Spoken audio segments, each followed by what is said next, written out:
Hello，大家好，歡迎大家參加我哋今日嘅 webinar。我哋今日係 briefing webinar on CIC AI Award 2026嘅。咁喺我哋開始之前呢，我哋首先睇下我哋 CIC 最近重點宣傳嘅工作。建造業議會一直提倡生命第一，對危險說不嘅精神，非常之關切相關嘅事故。而業界嘅每一個持份者啦，無論係高級管理層啦、地盤嘅管理人員啦、前線主管定係前線工友咧，都有責任一齊營造一個安全嘅工作環境，大家各司其職，真正落實工地安全，人人有責，保障從業員嘅生命安全咧係刻不容緩嘅。另外啦，基於建築信息模擬同建造數碼化專責委員會嘅職權範圍，以下係 CIC 喺 Construction Digitalization 方面嘅5個工作範疇，包括就係應用同埋推廣啦、培訓、制定標準同指引、專業認證以及業界嘅支援。而基於呢5個工作範疇咧，我哋每個月都會舉辦唔同主題嘅 webinar 啦，好似今日咁樣就係一個 briefing webinar on AI Award 啦。咁然之後去到10號咧，我哋有一個係 on CSRMAA 嘅。去到25號啦，同埋4月、5月咧，我哋都分別有唔同嘅 solutions 去介紹佢哋嘅產品，等大家知道多啲咧建造數碼化而家最新嘅 solutions 發展去到邊度嘅。咁如果大家咧想有興趣啦，參加我哋嘅 webinar 或者其他活動嘅話咧，都可以去我哋 CIC BIM Portal 嘅網站報名參加，或者獲得最新嘅資訊。至於 CITF 啦，建造業創科基金咧係針對成個建築項目周期提供全面嘅支援，包括係創新科技同埋相關人力培訓。如果大家咧想知道多啲嘅話咧，即刻可以 scan 螢幕上面嘅 QR code 啦，或者去到基金網站查看預先批核名單。另外啦 ，CIC AI Assistant 關於建造安全嘅測試版咧，專為建造業專業人士而設。而 AI Assistant 咧係利用人工智能同埋超過3000份安全文件，即時咧可以解答安全問題同埋提供相關嘅引用。AI Assistant 咧係專為香港而設計嘅，了解本地嘅法規同埋文化。如果咧大家都想用嘅話咧，或者去採用呢個 AI Assistant 嘅話咧，咁可以 scan 螢幕上面嘅 QR code 啦。同埋開始試用呢一個 AI Assistant 關於建造安全嘅。好啦，另外啦，發展局咧同埋我哋 CIC 咧都合辦建造業議會國際人工智能及智慧建造論壇期展覽，我哋叫做 GASCCE 啦。為期2日嘅國際性活動咧，將會喺2026年，即係今年嘅年中6月24同25咧喺香港科學園舉行。同埋咧會聚焦人工智能啦，即係 AI 啦、機械人技術、低空經濟以及其他智慧建造嘅技術，匯聚全球領袖、專家同埋從業員，共同交流意見同埋探索創新嘅成果嘅。咁大家咧密切留意呢一個活動嘅其他最新資訊啦。好，咁我今日宣傳部分咧就嚟到呢度啦。我哋接住落嚟咧就有請我哋今日嘅講者係嚟自建造業議會行業發展高級經理 Dr. Dino Chan， 佢會為我哋去講解咧 CIC AI Award 呢一個大獎嘅詳情。咁我將時間交俾 Dino。多謝阿 Julia。咁我哋開始呢個 AI 人工智能大賽個介紹啦。咁為咗響應政府嘅倡議啦，咁今年都係CIC 嘅 Year of AI 啦。咁人工智能而家不斷咁迅速發展啦，咁對建造業嘅產生咗好大嘅影響啦。第二個呢個比賽咧嘅主旨都係想突出一啲優秀嘅應用喺人工智能喺我哋呢個成個 construction industry 嘅應用啦。第三，我哋都想表彰一啲比較優秀嘅人工智能應用喺提高生產力啦、安全性啦同埋可持續發展嘅。咁第四，我哋都想通過呢個 AI Award 呢個活動咧，去加強業界同埋學術界啦，同其他各界嘅合作，促進呢個知識嘅交流。第五咧，我哋都鼓勵同埋表揚呢啲創新嘅人才啦，為下一代咧人工智能嘅發展咧鋪定一個未來嘅發展道路嘅。咁我哋介紹下我哋嗰個Organizing Committee 咧，即係我哋個組委會。咁呢個係我哋做，可能停一停，大家睇一睇。咁我哋基本上都係由香港業界比較有影響力嘅政策學研頭嘅學者組成啦，同埋我哋都有我哋嘅BIM 嘅 Chairperson 啦，阿 Jack 去做一個主席嘅。好啦，咁我哋嘅 Judge Panel 咧都係由我哋政策學研投各界，尤其係 AI 方面嘅專家，包括喺法定機構啦，或者係政府機構，或者係個人企業應用AI 應用比較好嘅企業，或者係機構或者組織啦，嘅代表去出席我哋嘅 Judge Panel 嘅，都包括內地同埋海外嘅專家。好啦，我哋回顧一下啦，我哋喺2026年嘅1月21號咧就。我哋喺2026年嘅1月21號咧就舉辦咗一個 launch of Year of AI 啦。咁我哋就嗰陣時就已經公布咗我哋會搞呢個 AI Award 噶啦。咁同時我哋嘅網站都 launch 咗相關嘅一啲細節啦。咁呢個成個 AI Award 嘅流程啦，喺1月21號我哋就 launch 咗啦。咁喺我哋成個 AI Award 嘅截止咧就去到4月30號嘅。咁成個 submission 喺4月30號之前要交啦。咁我哋喺4月到5月就會組織一個 judge panel 去 review 所有嘅申請啦。咁我哋去到我哋嘅 GSCCE 啦，即係6月嘅24到25號咧，就會進行一個頒獎嘅儀式嘅。好啦，咁我哋介紹下呢個大獎嘅類別同埋准入準則啦。咁我哋個大獎類別咧就呢個第一個係根據 project 去分嘅，係 project 嘅大獎啦。咁我哋係根據唔同嘅 working flow 去分嘅。咁譬如話 AI for design 啦 and planning 啦。咁第二個階段就係 AI for construction and monitoring 啦，即係施工階段嘅 AI 啦。咁第三個就係 AI for asset management 啦，即係資產管理嘅 AI 啦。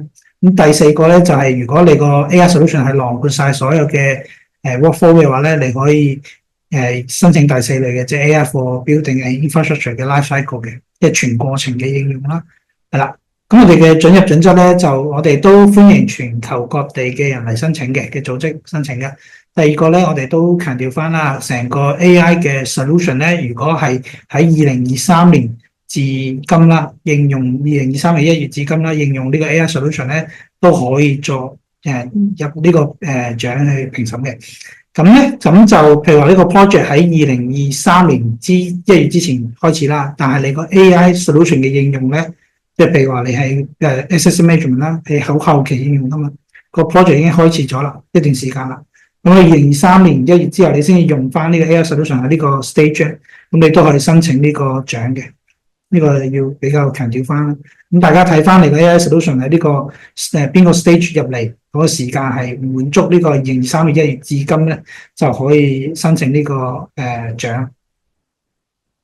好啦，咁第二個類別啦，就係我哋專門 for vendor 啦，或者係一啲 solution provider 啦，去提供嘅一個獎項啦。咁呢個就係根據我哋 CIC 喺1月 launch 佢哋講嘅8個 focus area 制定一個獎啦。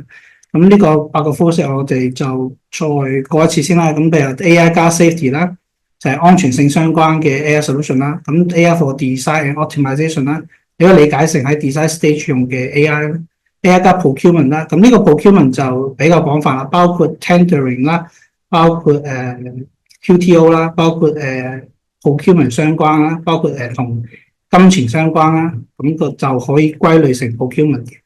咁第四就係 program planning 啦，咁就呢個就係同個成個 construction 嘅 program 有關啦。你可以係 program 嘅制定啦，或者一啲planning 啦，即係啲 site planning 嘅相關嘅 AI solution 都係歸類喺第四類嘅。咁第五類就係 quality inspection 啦。咁 quality inspection 咧就係關於成個施工質量檢測啦。咁第六個就係 AI 加 robotic 啦，即係你個係應用到機械人嘅，咁你都可以用歸喺呢一類，包括無人機啦。咁第七就係 AI 加 sustainability 啦，咁呢個就係講緊喺你個建造嗰個過程嘅環保啦，或者係建造之後個成個 product 嘅環保都可以歸喺呢一類嘅。咁最後一個，如果你覺得呢個 solution 係成個流程都相關嘅，你可以用 AI 加 total life cycle management 去申請呢個獎嘅。咁呢個都係歡迎全球嘅 project 啦，同埋個人嘅申請嘅。好啦，咁呢個第二 part 我哋就 focus on 喺一個評審準則度啦。咁呢個都可以係個 market scheme 啦。我哋介紹翻兩個大類別嘅獎係有咩，我哋係比較關心或者係評分嘅準則啦。咁呢個係總括嘅課第一類嘅即係 project 類嘅。咁都係分四類啦。咁第一個就係 innovation 啦，第二個級別就係 market potential 啦，同埋 performance 啦。第三個就係 functionality 啦，即係功能性啦。最後一個就係 long-term effect 啦。咁呢個就係關於 sustainability 啦，或者係對成個業界長期嘅影響啦。咁呢個我就唔詳細展開啦。咁陣間會喺個 submit form 個介紹度sorry 喺 submit form 嗰度再介紹翻成個detail 嘅 information 啦。係啦，咁呢個就係 R&D 嘅，同樣都係關於四個比較重要嘅類別啦，創新性啦，你未來嘅 market 或者係你而家嘅 performance 啦，跟住就係功能性啦，同埋長期嘅影響啦。咁個分數都係前面嗰兩 part 就佔30分嘅，後邊就各佔20分。好啦。咁我哋去到online application 啦，咁我哋喺頭先評分準則度咧，就將 A、B、C、D 啦四個類別咧都會融合喺我哋個提交嘅表格嗰度嘅。好，咁我哋個網站咧其實已經開放咗啦，喺1月尾之後，咁我哋呢個 AI Award 咧就有個好 iconic 嘅 logo 啦，或者個 flag 啦，咁你撳咗入去之後咧，或者 scan 呢個 QR code 咧，入咗去之後咧就有一個好詳細嘅介紹嘅。咁呢度有兩個綠色嘅 button 啦，咁就分別係兩個類別嘅獎啦，咁你就可以撳入去填表申請噶啦。即係如果 information ready 嘅話，好，咁講 project 先 ，project 嘅 form 咧，大家一入去就會見到呢啲 information 啦。咁第一頁主要就係填翻你個 project 嘅 information 嘅 project 嘅名啦，個 owner 啦，咁就填翻佢個類別啦，係咩類型 project 啦，係啦，跟住就。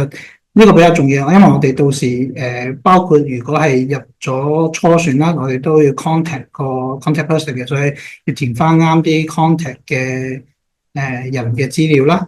咁包括頭先講啦，呢個 project 相關嘅仲有呢個 project 嘅位置啦。咁幾時開始啦？頭先講咗我哋一個規定嘅時間就係2023年1月之後嘅 project 先計嘅。咁就頭先講啦，我哋入翻啱個 contact person 嘅 information 啦。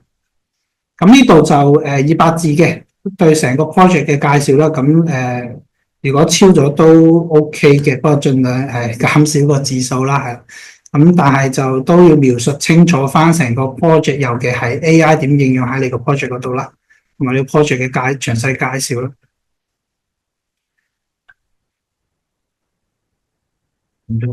好。係啦，咁去到 A1啦，A1就頭先講我哋4個評分嘅大類別啦，第一類啦，咁關於成個 project 嘅 AI 嘅 vision 啦，咁我哋我逐個講啦，咁譬如話 A1咧就係填翻你成個 project 嘅 AI 應用嘅獨特之處啦，咁呢個係非常之重要嘅。咁雖然5%啦，但係我哋透過呢個去睇下你哋個 AI 係點樣應用喺你個 project 嗰度嘅。咁第二個問題咧，咁呢個係我哋 CIC 本身一個少少嘅 Easter egg 啦。咁我哋都想知道業界有冇了解到我哋 CIC 已經推出咗一個 AI 助手，施工安全嘅 AI 助手啦。咁我哋都想知大概有冇業界有冇人已經開始用緊啦。如果有就 take yes 啦。咁入翻有冇人去用緊啦。咁我哋都想了解到成個市場對我哋 CIC 推出呢個 CIC Assistant 嘅 feedback 嘅。咁呢個就唔係好關事一個問題嚟嘅，不過大家都要填嘅嚇。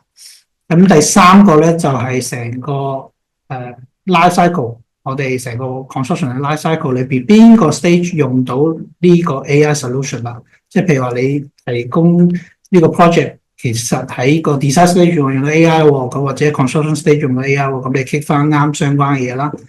咁第 A4咧就係對 A3嘅補充啦，咁就你可能成個 AI 咧就未必咁啱係用到呢啲 life cycle 嘅名啦，咁你可以注解翻，所以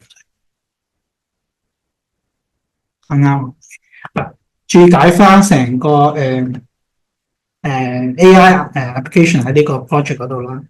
咁A5 啦，A5 嘅內容就係對 A3、A4 嘅解釋啦，咁進一步講明究竟你呢個 AI application 代替咗實際 construction 邊個 workflow 咧，同埋又點樣提升咗成個 construction 嘅 efficiency 嗰啲嘢。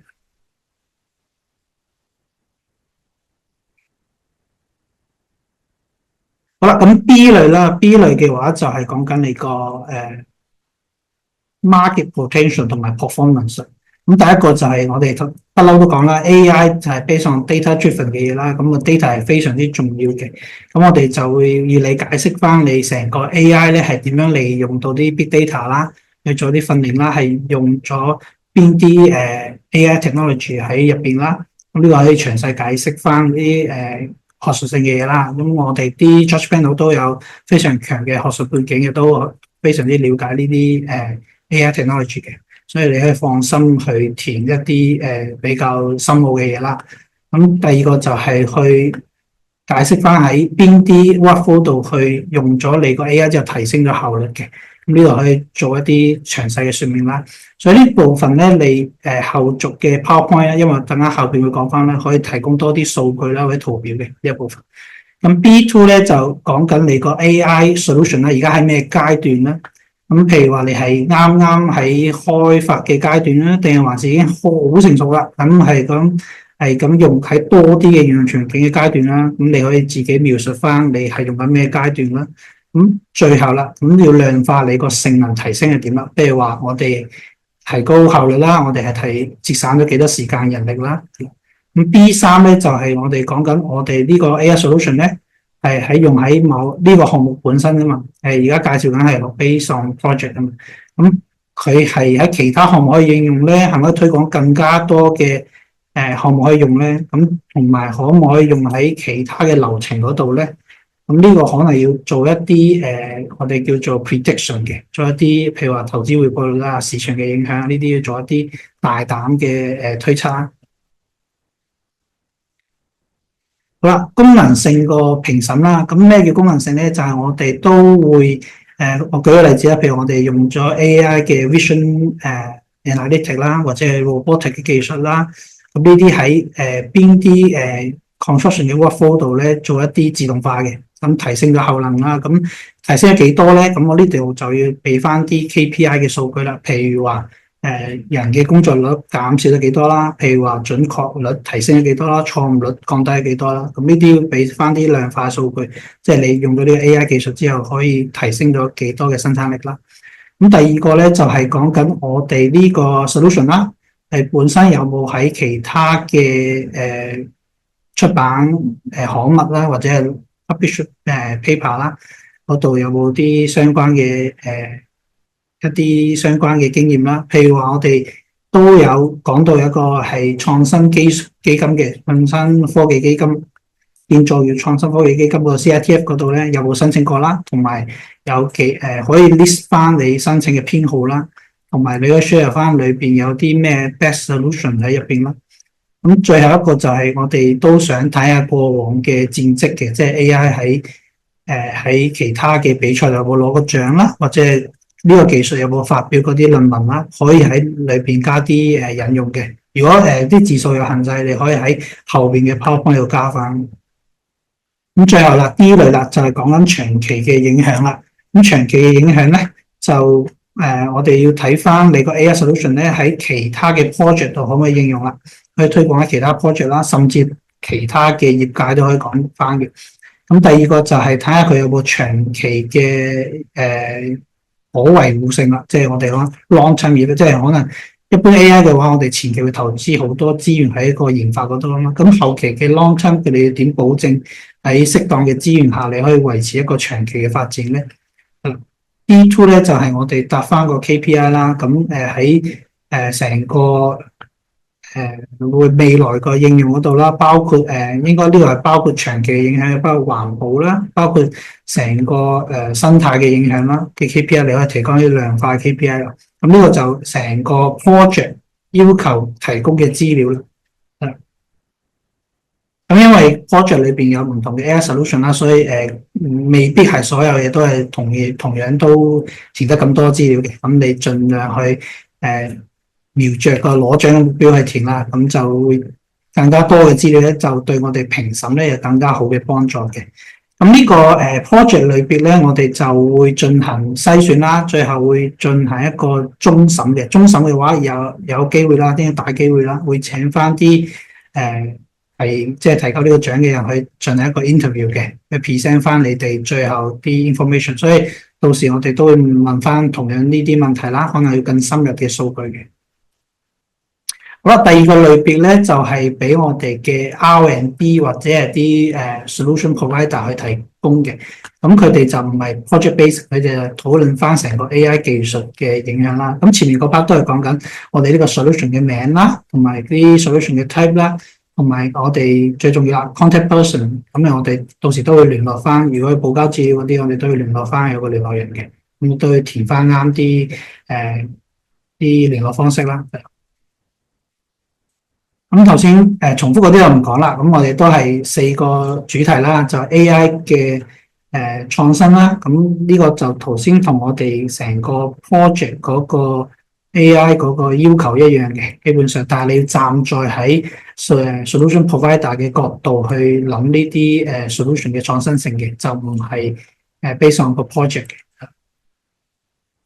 咁第二個就係我哋講緊我哋嗰個market potential 啦，咁你係作為一個solution provider 嘅角色去考慮你個 market， 咁你就要諗下點樣提供多啲 solution 或者啲 solution 更加落地俾啲consultant 或者 contractor 去應用啦。咁呢個重複我就唔再詳細講啦。咁係啦，咁同樣啦，你嗰個第三個就係 functionality， 呢度就要講翻都係攞獎啊，同埋過往嘅 CRTF 嘅經驗啦，係。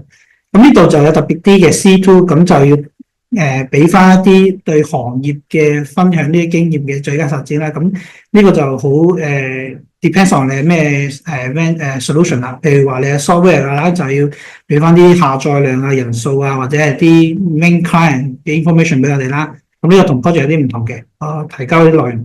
咁第二個就係你如果係一啲software 嘅話，就俾翻啲 client 啊或者係 project 應用嘅 project 嗰啲 information 俾我哋啦。咁我哋可以參考你嗰個 project 或者你嗰個solution 係咪真係落地到非常之落地嘅，即係應用嘅目前應用嘅情況係點啦？咁但係當然越多對我哋嗰個評分就會越高啦。所以大家都要搜集呢方面嘅資料啦。long-term effect 就都有少少唔同，咁你係作為一個 solution provider 咧，就要諗下你嗰個 AI solution 啦，係可以有乜嘢可持續性同埋可遷移性，尤其係可遷移性啦，即係你可唔可以去其他嘅應用場景嘅應用啦。我舉個例子啊，譬如話 AI video analytics， 你可能係應緊啲人啦，咁你係咪可以做其他嘅 safety 嘅 checking 或者係其他去到 asset management 你都可以用到咧？譬如話 asset management你去認一啲人流嘅情況啦，對成個 development 有發展有影響嘅，咁你都可以寫翻落去嘅。即係你呢個技術對未來其他範疇或者其他 project 有咩可以應用嘅，都要寫落去嘅。咁最後都係個未來個 KPI 啦，同埋一個 sustainability 嘅 KPI 啦，你都提翻啦。好。好啦，咁呢個就比較重要啦。呢個提交，即係我兩個包括 project 同埋 solution provider 嘅方都要提交嘅。咁呢個係非常之重要嘅，就要提交一段短片啦，同埋提交一個 PowerPoint 嘅。咁 PowerPoint 嘅內容你就要瞄住我哋頭先講 A、B、C、D 4類嘅分數去描述翻啦，係。咁你就可以通過呢個attachment 去提交翻你個短片同埋你個 PowerPoint 嘅。咁呢個仲都提翻少少啦。咁我哋嗰個 solution provider 或者 vendor 啦，嗰個8個獎項啦，即係8個 focus area 獎項啦。個評審咧，我哋大機會係唔會再做一次 interview 嘅，所以係一次過你要提供晒足夠嘅資料。我哋 base 上你嘅資料，包括呢個短片都非常之重要嘅，因為 eye-catching 嘅嘢嚟嘅。所以你要喺個短片同埋個 PowerPoint 提供足夠嘅資料，因為我哋會based on呢個資料去做最後嘅評分。咁我最後進行篩選之後，就俾評委進行評分嘅。所以呢個就冇下一次 interview 嘅，就唔同 project 嗰邊。所以大家喺啲資料方面要準備得充足啲嘅。咁最後啦，咁喺成個 PowerPoint 啦，或者成個 video 啦，如果出現 personal data，咁你要注意翻寫翻呢個睇翻我哋嘅 declaration 啦。咁我哋成個比賽嘅裏邊最好就唔好出現太多 personal information 啦，係。咁裏邊啲資料啦，我哋都會喺後續可能會用翻嘅。譬如話我哋獲獎嘅人可能會搞啲 webinar 或者係搞啲分享會，都會用翻啲裏邊啲 AI 喺 project 嘅用嗰啲 case 做一個 showcase 啦。咁我哋都可能會用到裏邊啲圖片啊，或者係啲資料嘅。咁你睇翻詳細睇翻 care 啲 declaration 裏邊啲 information 啦。咁如果你哋係 consent 嘅，咁你哋就可能要提出。咁最後呢度有個簽名啦，係啦，咁你就簽翻個名啦，同埋個公司名啦，係呢個得到一個授權。咁最後啦，我哋都有一個 FAQ 嘅環節嘅。咁我哋都喺1月 launch 咗個網站之後，都有人email 啦，或者係通過其他渠道啦，都問咗我哋啲問題。咁我哋都收集咗一部分問題啦，即係多人問嘅問題，我哋都喺度進行一個初步嘅解答嘅。啦，咁第一個咧就係好多人問啦，咁我哋嗰個 solution 啦，係兩間公司提交同一個項目嘅人工智能方案。咁譬如話有啲係同一個方案啦，咁有啲係喺 contractor 嗰邊交 project 嘅，有啲係solution 嗰度 provide solution 嗰啲 vendor 提交嘅，都係類似嘅 information， 可唔可以咧？係可以嘅。都鼓勵多啲人去提交啦。咁第一、第二就係大家角度唔同嘅，譬如話 consultant 或者 contractor 喺 project 嘅時候，你提交佢站喺 project 嘅角度嘅，咁 vendor 提交可能係從啲技術角度嘅。咁我哋嘅獎都唔同啦。咁我哋有嗰邊就譬如 project 有4個獎啦，係根據唔同嘅workflow 去分啦。咁另外我哋根據8個 focus area 去分啦，所以係可以重複提交嘅。咁就係可以唔同嘅即係個 AI solution 嘅提供者去提交都得。咁第二個就係一個公司可唔可以俾提交多個獎項都係 OK 嘅。咁你可以提交多個獎項啦。咁第三就係一個公司提交嗰個獎有冇上限咧？係冇上限嘅。咁你可以根據你實際情況啦，你就提交你個獎啦。咁就唔需要考慮個上限。咁當然你如果提交得太多都可能會但係應該唔會呢個情況啦，即係可能應該我哋有個 limit 咧，咁你當然你如果係抽秤嘅話，好多項目咁都可能我哋都會重新審視下啦。咁應該正常都唔會有上限噶啦。咁最後就係項目嘅申請人咧係要咩資格咧？咁申請人要有公司授權做代表啦，係代表公司提交項目啦。呢個就要得到公司嘅 blessing 啦。好，咁第4個 FAQ 問題咧，都係問翻我哋如果個獎咧，個申請嘅准入準則啦。譬如話我哋嗰個 project 咧係早喺2023年1月已經開始啦，但係我嘅 AI solution 用緊嗰時咧係2023年1月之後喎，咁可唔可以申請呢個獎咧？咁我哋重申啦，係可以嘅。咁喺 project 嘅獎嗰度咧，我哋如果喺個 solution 嘅應用嘅階段係處於2023年1月到現在咧，就可以申請呢個獎嘅個 project 嘅獎嘅。咁你記得你要寫翻你個 AI solution 係應用喺邊個 stage construction stage。如果係成個 stage 係 within 2023年1月至今咧，就可以申請 project 嗰個獎。好啦，咁第二個就係 AI 助手嗰個問題啦。咁 AI 助手個問題咧就係我哋一個彩蛋嚟嘅。咁想了解到市場對呢個 AI安全助手嘅了解程度嘅啫。咁大家可以根據實際情況，即係知同唔知啊，有用同冇用照常填就得噶啦，咁唔會太大影響嘅。咁第三咧就係我哋有人工智能涉及多個類別啦，譬如話我舉個例子，有啲係用video analytics 去 check safety 嘅，同時佢嘅加喺個機器人身上嘅。咁呢啲可能佢會 related 兩個技術，一個係 AI 加 safety 啦，一個係 AI 加 robotic 啦。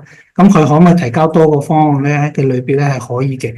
咁你可以喺嗰個方案度 click 翻兩個相關嘅都得嘅。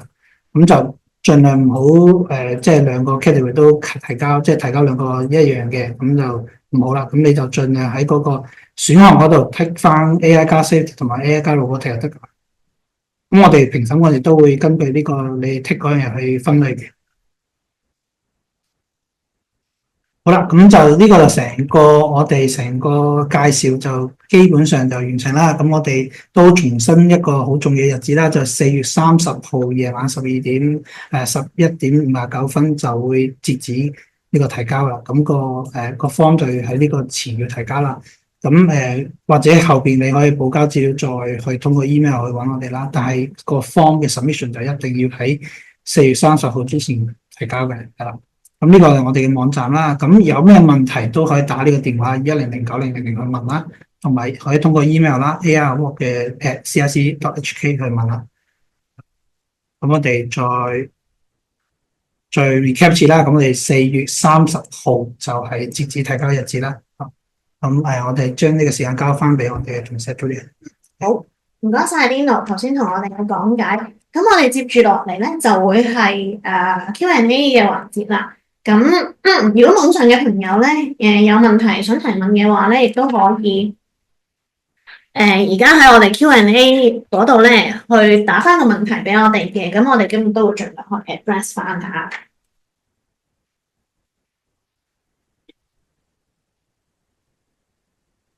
好，可以。第一個問題啦，係嚟自應該係Lava 先生嘅，Mr. Lava。佢就話啦，係咪有獎項入邊係咪有唔同嘅 runner up 咧？例如有第一、第二、第三咁樣嘅獎項去區分咧？咁我哋喺project 嗰度係分1、2、3獎嘅。咁後續嘅獎我哋仲考慮緊。咁基本上我哋有1、2、3獎啦，係啦。咁第二個係 vendor 嗰邊咧，8個 focus area 咧，每個只有1個獎項嘅，係啦。而家個 setting 係咁嘅。好，咁另外咧，佢都再想追問啦。如果係judge 嘅 decision，即係佢哋之後嘅賽果啦，會唔會之後會 release 翻咧？咁樣？我哋應該係喺頒獎嗰日會 release 翻最後嗰個 decision 嘅 final decision 嘅。咁中間嘅過程我哋係唔會公佈嘅。好。咁跟住啦，有一位係李生嘅提問啦。佢就問啦，AI Award 個獎項係乜嘢嘢咧？係 cert 啊，或者其他獎品啦，定係獎座啊呢一類型嘅東西？我哋個獎係可以理解成我哋 basic 就有個 cert 啦，同埋有個 trophy 嘅。咁我哋都會係如果呢個活動之後咧，都會去 promote 翻呢啲project 啦，或者 AI technology 嘅技術啦，係 vendor 技術啦。咁我哋都會 CIC 都會主動去聯絡翻呢啲公司去做一啲 promotion 嘅。咁呢個都係一個市場嘅 market 嘅影響嘅。咁我呢個都當係一個 award 嚟嘅。好，跟住啦，下一個問題啦，就林生嘅提問嚇。佢問咧，一個 applicant 係咪可以 submit 唔同嘅 application for 唔同嘅 project 咧？咁樣？呢個可能要分情況，譬如話一個 project 佢用咗某啲 AI 技術啦，咁一個 project 佢可以用多項嘅AI technology 喺入邊嘅，呢個可以當一個 project 入，但係你就可以喺裏邊嘅細節寫翻你用咗好多 technology 啦。咁同時你喺 vendor 嗰邊，你個 technology 本身就 based on 一個 technology 嘅submission 啦，所以佢裏邊就會寫翻佢個用咗邊啲 project 有應用到嗰啲AI technology 啦。咁但係呢個情況就應該係囊括咗你頭先個提問嘅，即係包括所有嘅即係交叉嗰個情況啦。咁我哋都允許唔同嘅 application 用唔同嘅 technology。好，跟住咧就應該係廖小姐嘅提問啦。咁呢個我會幫佢 show 翻啦，因為佢第一個問題咧就問可唔可以 show 翻嗰個 application roadmap 啦。咁我而家 show 翻個版俾大家，等大家可以容易啲 refer 下呢一個。好，咁另外啦，廖小姐另一個提問啊，佢就問application form 或者遞交嘅 materials 啦，係咪之後都會publish 或者係會公開使用嘅咧？咁樣。呢個我哋都會諮詢翻嗰個即係獲獎者啦，我哋因為一般都會喺獲獎者會 publish 嘅，咁我哋都諮詢翻佢哋嘅 consent 嘅，咁佢哋 OK，我哋先至會 publish 啦。咁我哋譬如話我哋都啲大嘅圖片嗰啲都會諮詢翻佢哋嘅。咁application form material 喺網站而家你 click 入去報名嗰度已經睇到所有 application form 啲 material 啦。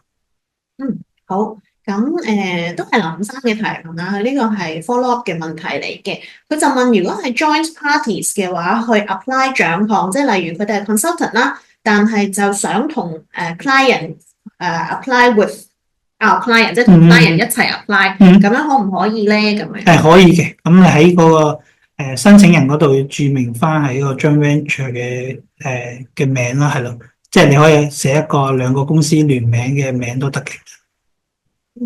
好。咁如果網上嘅朋友仲有其他提問嘅話咧，都可以趁呢個機會打入嚟嚇，打嗰個問題入嚟，我哋稍等多一陣啦。